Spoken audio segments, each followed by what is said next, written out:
Ijumaa ya Septemba 12, 2025 ni siku ambayo wahitimu hawa wapatao 1480 wamehitimu katika taasisi ya uhasibu Tanzania TIA kampasi ya Mbeya kwa mwaka wa masomo 2024-2025.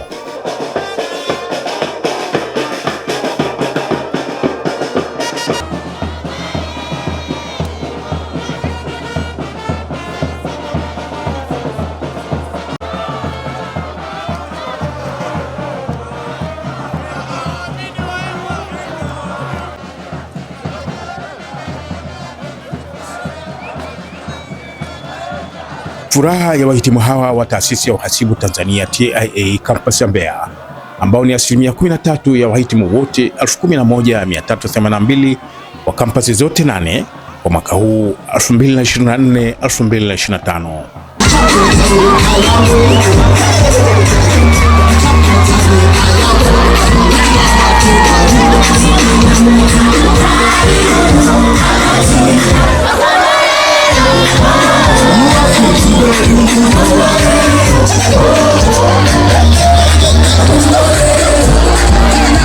Kati yao 371 ni wa cheti cha awali, 344 astashahada, 353 stashahada, 412 kati yao ni wahitimu wa ngazi ya shahada. Sheria sura namba 245 iliyoanzisha taasisi ya uhasibu Tanzania na watunuku shahada ya masoko na uhusiano wa umma, yani Bachelor of Marketing and Public Relations ya taasisi ya uhasibu Tanzania kulingana na masharti ya NACTVET kwa waliopo na wasiokuwepo.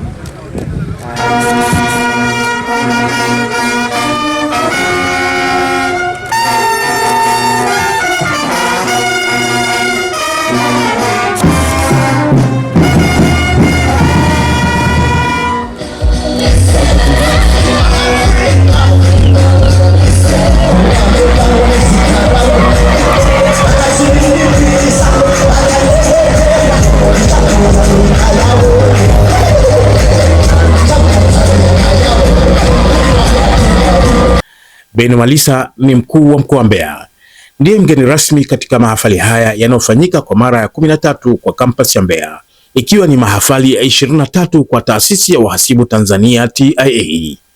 Mkoa wa Mbeya uko salama kabisa, na niwashukuru kwa umoja mliouonyesha kwa kushirikiana na viongozi wenu pamoja na mamlaka mbalimbali kuhakikisha Mbeya haiwi kitovu cha vurugu. Mbeya inaendelea kuwa amani, Mbeya inaendelea kuwa salama kwa ajili ya masomo yetu pamoja na shughuli zetu za kila siku. Mbeya oye! Lakini pia niwashukuru uongozi wa chuo hichi kwa malezi mazuri yanayowapa vijana wao. Kwa muda wote niliokaa Mbeya sijawahi kupata malalamiko kutoka chuo hiki. Sasa mahali penye wanafunzi zaidi ya 1000 na wote ni binadamu wanapumua, na usikose malalamiko, basi ujue kuna watu wamejitoa kwa kazi hiyo. Naomba Dr. Mole pamoja na timu yako niwapongeze na kuwashukuru sana. Mkuu wa mkoa wa Mbeya Ben Malisa hakuacha kuimwagia sifa taasisi ya uhasibu Tanzania TIA kampasi ya Mbeya kwa kuendelea kuboresha na kuendeleza miundombinu ya taasisi hiyo ambayo inaongeza chachu kwa wanazuoni hawa kupata hamasa ya kujifunza kwa bidii. Lakini pia nishukuru uongozi wa chuo hichi kwa maana ya wa hapa Mbeya pamoja na makao makuu kwa kuhakikisha wanaendeleza miundombinu, wanatimiza vision ya serikali ya awamu ya 6 kwa vitendo. Mwaka jana nikiwa hapa, lile jengo lilikuwa ndio linajengwa, lakini leo ni madarasa, leo yanatumika, facilities zimeongezeka, na matokeo yake kozi sasa zimeongezeka na wataalamu zaidi watazidi kuzalishwa ndani ya chuo hichi, na washukuru na nawapongeza sana. Mheshimiwa Mwenyekiti, nipongeze pia uanzishwaji wa kozi mpya. Naamini intake yenu ya kwanza 90% ndio hawa.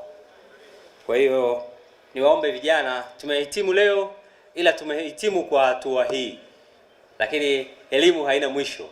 Kwa hiyo bado nitumie fursa hii kubwa na ya mahali mlipopazoea, mapopo yamewakuza mpaka leo, kujiendeleza kielimu pamoja na maeneo mengine, lakini mwisho wa siku tunachohitaji ni wewe ujiendeleze kwa faida yako pamoja na ya jamii inayokuzunguka. Nimepata pia fursa ya kutembelea vijana wanao wa ujasiriamali ambao wamebuni mawazo mbalimbali na wameshayafikisha kwenye hatua kubwa. Kwanza nitumie fursa hii kuwapongeza sana. Ujasiriamali ndio mwelekeo, na ndio maana TIAA kwa kuona umuhimu huo imerasimisha kozi hizo na bado inafanya mambo kwa vitendo.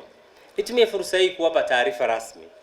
Mheshimiwa Rais wetu alipoapishwa aliahidi, kuna baadhi ya mambo ameahidi atayafanya ndani ya siku 100. Moja ya jambo hilo ni kutoa bilioni 200 kwa startup. Nikisema startup nadhani nyinyi mnanielewa haraka zaidi. Uongo kweli? Maana kile wanachokifanya wale, zile ndio startup. Hayo mawazo mlionayo ya kibiashara, hizo ndio startup. Tumieni fursa hii vizuri. Ofisi ya mkurugenzi iko wazi, ofisi ya mkuu wa wilaya iko wazi, na ya kwangu ndio iko wazi kama kanisa. Kwa hiyo karibuni mtumie fursa hii. Mpaka sasa zimeshapita siku zaidi ya 30. Kwa hiyo zimebaki siku ngapi? Zimebaki siku 60. Huyu mzigo utakuja kwenu. Sasa ni nyinyi kutengenezea channel, unaupataje? Mbeya oye! Jamani, hiyo fursa sio fursa. Ushauri huu wa mkuu wa mkoa wa Mbeya Beno Malisa umekuwa ni sehemu tu ya hotuba yake iliyochagizwa kidogo ndani yake utani na ucheshi. Pamoja na hatua kubwa ambayo chuo hichi imechukua, yako mambo sijui kama yapo kwenye curriculum ya hilo eneo la ujasiriamali, lakini naomba myaongeze au myatilie mkazo. La kwanza, tuwafundishe vijana wetu business discipline. Kuna nidhamu ya nyumbani, kuna nidhamu ya chuo, lakini pia kuna nidhamu ya biashara. Sio kuuza tu na kupata hela. Nini kinafuata baada ya hapo? Kwa hiyo niombe mjikite hilo ili vijana wetu waje kwenye ujasiriamali wakiwa na nidhamu ya biashara. Sasa hii ni mara nyingi ni vizuri ukawa trained, ukafundishwa na ukaenda kukiona kitu halisia pale unapokifanya. Mbeya oye! Na cha tatu, ukiangalia karibia wote walisema wanatafuta financial support. Sasa niwaombe chuo muongeze kipengele cha watafute financial partners na sio financial support. Nadhani tofauti yake mtaweza kuifafanua vizuri. Ni rahisi sana kupata financial partner kuliko kupata financial support. Mbeya oye! Haya mambo mawili yaongezeke katika curriculum zenu au yamiatilie mkazo zaidi, yatawasaidia kutoka kwenye kutafuta msaada wa kifedha na baada yake watafute mbia atakayeleta mtaji. Watakao kwenda Afrika Kusini niwapongeze, niwaambie pamoja na kwenda kujifunza usisahau pia kula bata. Mbeya oye!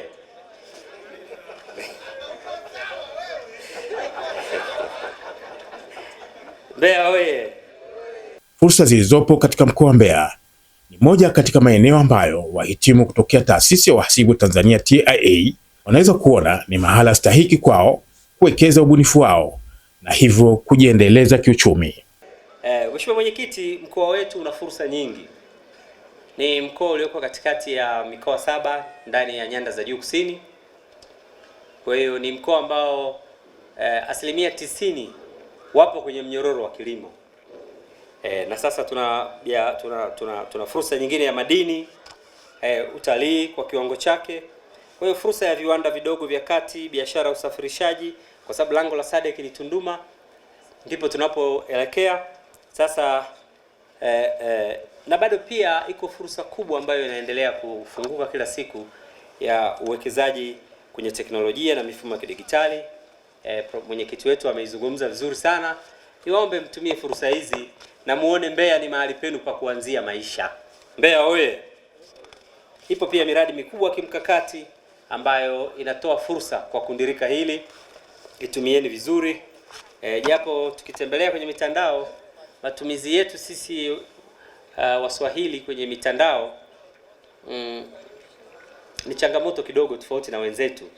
Kwa hiyo naomba tujikite kwenye maeneo yanayotuletea faida, elimu pamoja na fedha kuliko ambavyo tumeweka nguvu kubwa sasa. TIA oye!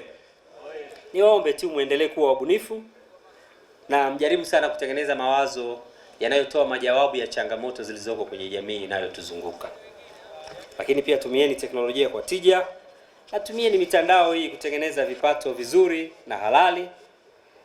Tuendelee kuwa wazalendo kwenye maeneo yetu na kwa nchi yetu. Na mwisho sana, tujitahidi tuwe wasomi wenye discipline.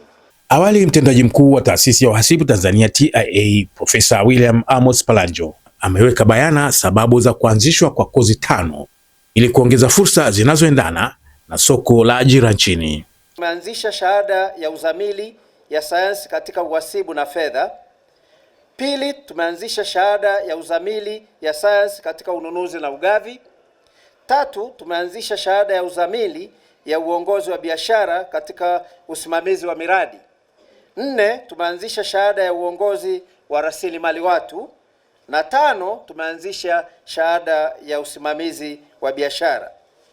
Mheshimiwa mgeni rasmi, kozi hizi ambazo umezizindua leo ni fursa kwa wananchi wa Mbeya, mikoa ya jirani na nchi jirani kwa maana ya Malawi na Zambia. Lakini pia bila kuwasahau wahitimu wetu wa leo, mnakaribishwa kujiunga na kozi za masters program. Tayari Asante. Utafiti na kozi za muda mfupi. Mheshimiwa mgeni rasmi, kampasi ya Mbeya imeendesha kozi fupi na kufanya tafiti 21 kwenye maeneo yanayohusiana na masuala ya kibiashara. Uendelezaji wanachuo au kwa Kiingereza tulivyozoea Career Development Program.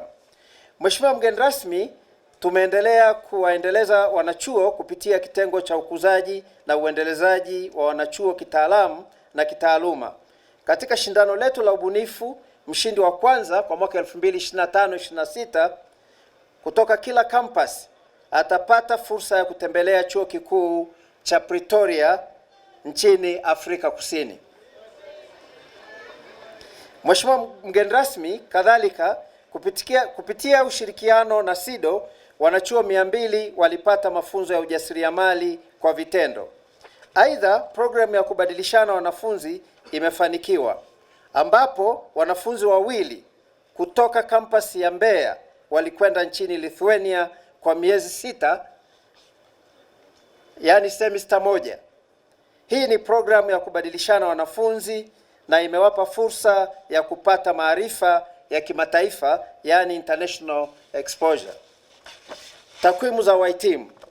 Mheshimiwa mgeni rasmi, katika mwaka wa masomo 2024-25 jumla ya wahitimu 1480, kati yao wanawake ni 718 sawa na 48.5%, na wanaume ni 762 sawa na 51.5% wamehitimu kozi mbalimbali katika kampasi ya Mbeya.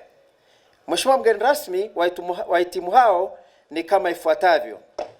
Tutakuwa na cheti cha awali. Cheti cha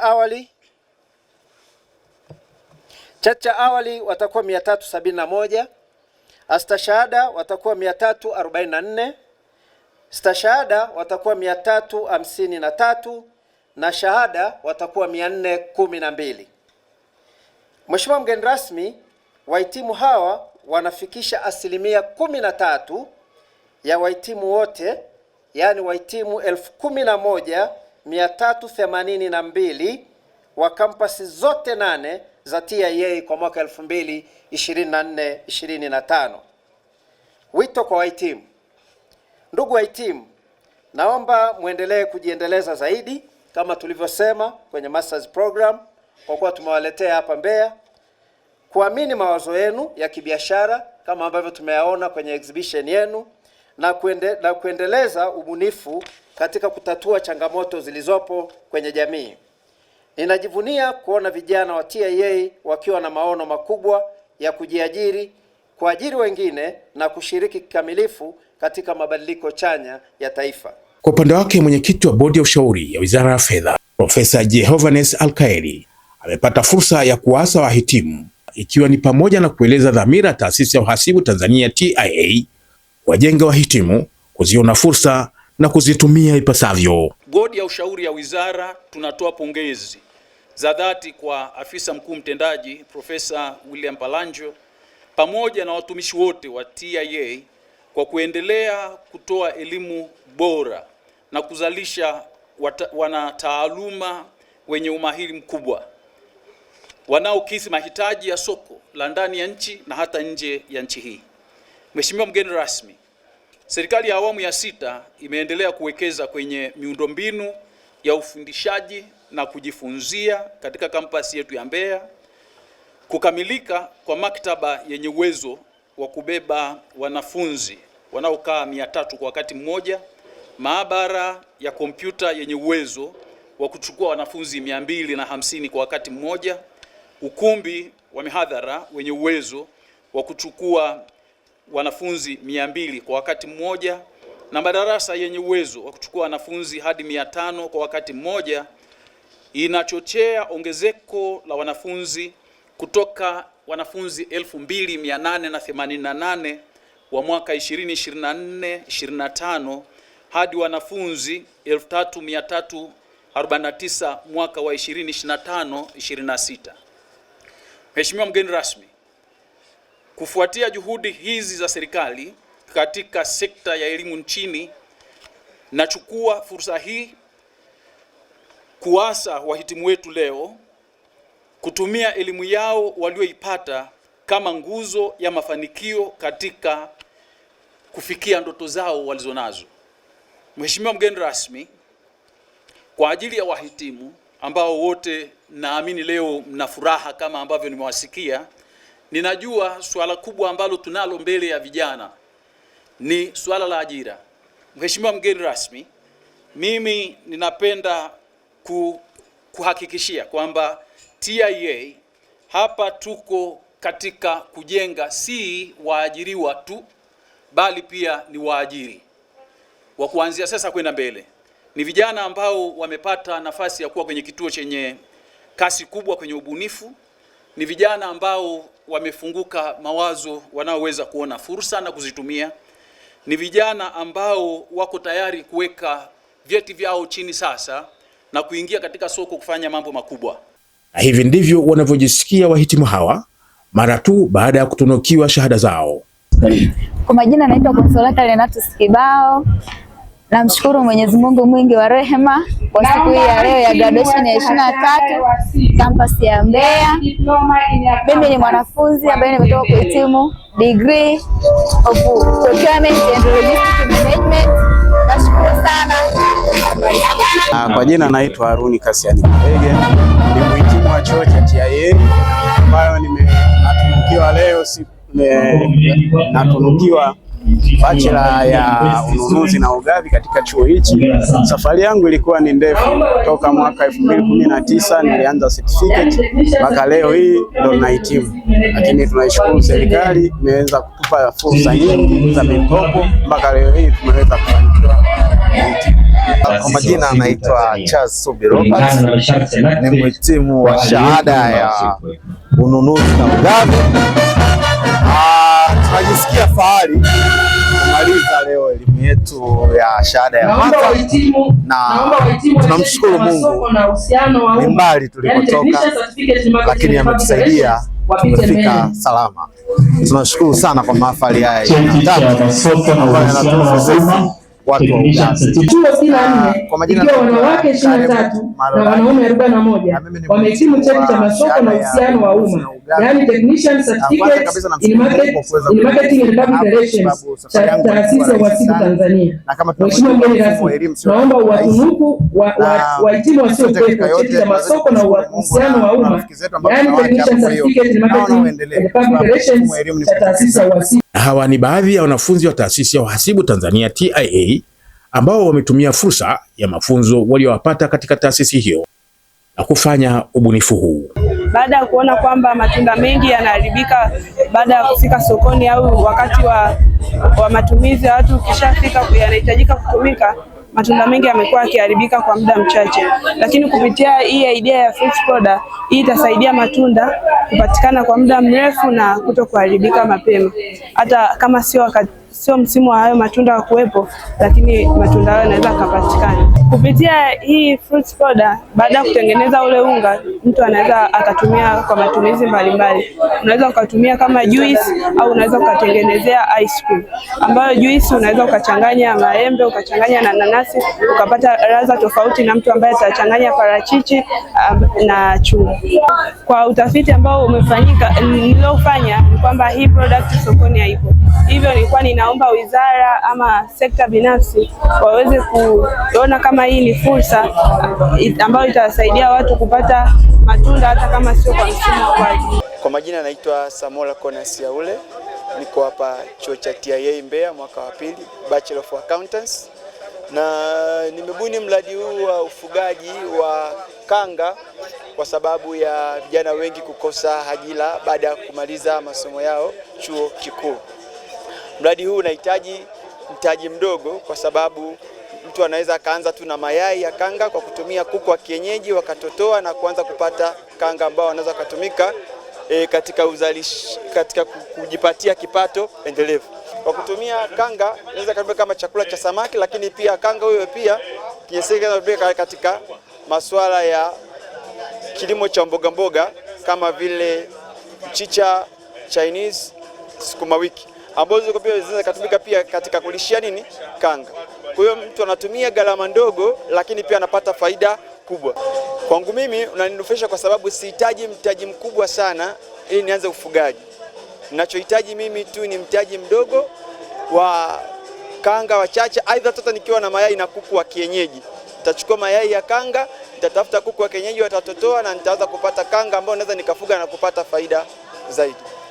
Kwa majina naitwa Evans Emerson Kweka, ni mwanafunzi wa TIA na ni mmojawapo wa mwanafunzi ambaye nimeshiriki katika mashindano haya ya Business Idea Competition ya mwaka 2025-26. Mimi kwa mwanafunzi kama mwanafunzi nimeamini kwamba licha ya kusoma tu unaweza kupata ubunifu ukiwa katika masomo yako. Kwa mfano nilivyoweza kugundua hii idea ya fundi popote, na pia apart from ubunifu wa kugundua tu, pia na uwezo wa kujiajiri nikiwa naendelea na masomo yangu. Pia kupitia competition hii tuna uwezo wa kwenda kuvuka mipaka ya nchi yetu kwa ajili tu ya kutoa ubunifu wako na kueleza biashara zako zilizo katika akili yako na kuziweka katika hali ya kazi.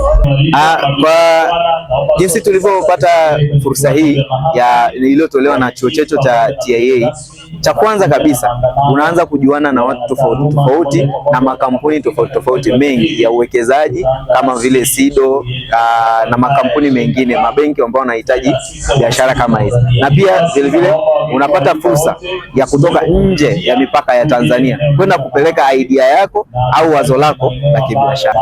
Mimi nilikuja na idea ya fundi popote, ambayo fundi popote ni kama platform ama application ambayo inaunganisha wananchi pamoja na mafundi walioko mitaani na pamoja walioko maofisini, ambao fundi popote hii platform ama application itakuwa inafanya kazi kwa kufanya partnership kati ya mafundi na wananchi walioko eneo fulani. Kwa vijana sisi wengi sana wana ubunifu. Vijana wengi sana wamemaliza masomo yao ya shahada, wana ubunifu mwingi. Hivyo kwa upande wangu, ushauri wangu kwa serikali ni kwamba itoe vipaumbele kwa vijana. Fursa kama hizi zinavyotolewa na vyuo, tunahitaji ifanyike fursa ziwe zinatolewa kimataifa zaidi.